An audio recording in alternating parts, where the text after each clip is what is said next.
ruled by Scorpio. It's number 13 in the major arcana. Hmm. Anybody want to just give us a little bit of insight into this? Exactly. The card. Yeah, Mm. yeah. Remember, every time you saw a movie back in the 70s or the 80s and this card came up and then everybody, suddenly got freaked out and all of this sort of stuff.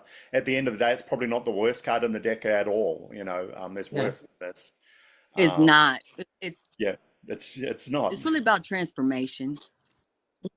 Yeah, Yeah, it's about letting go of what no longer serves you, and adapting to something new. Letting go, just transformation, and of course we know transformation is it doesn't feel good.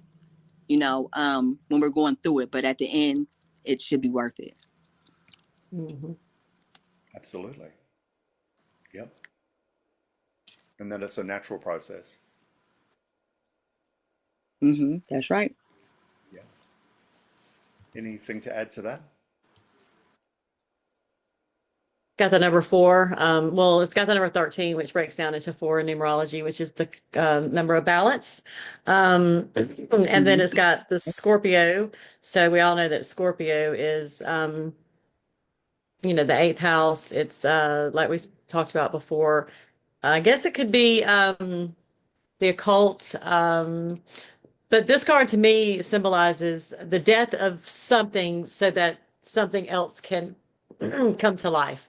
That's how I usually interpret the death card. And mainly because it's the 4. So 4 to me is a good number. It's, like I said, a number of balance. So I don't see this as a death like a physical death so much as maybe the death of the ego or the death of maybe expectations or something along those lines so that you can access as you can see, the symbolism, all of the beautiful colors, and there's water, and there are plants, and so we have to go through the death process just like we do every winter so that we can live again. So that's kind of how That's I see right. it. Hmm. Life is a succeedant process. If we look at the three kinds of houses, you've got the angular houses where things begin, the succeedant houses where things are what they are, and then the cadent houses where things end. The process of life starts out as angular, but the majority of our life is succeedant. Life is our default state, being alive. We're not, as we've got minimal experience with birth. We've got, other than Michael and some people, we've got no real experience with death either. And hence that's where the terror associated with death and upheaval and change comes from. It's not our default state. In fact, it's the opposite of. But what this tarot card is saying in a lot of ways that this is part of the cycle, not just of life of death, but also of life, that life is something that goes through death and then continues on the other side.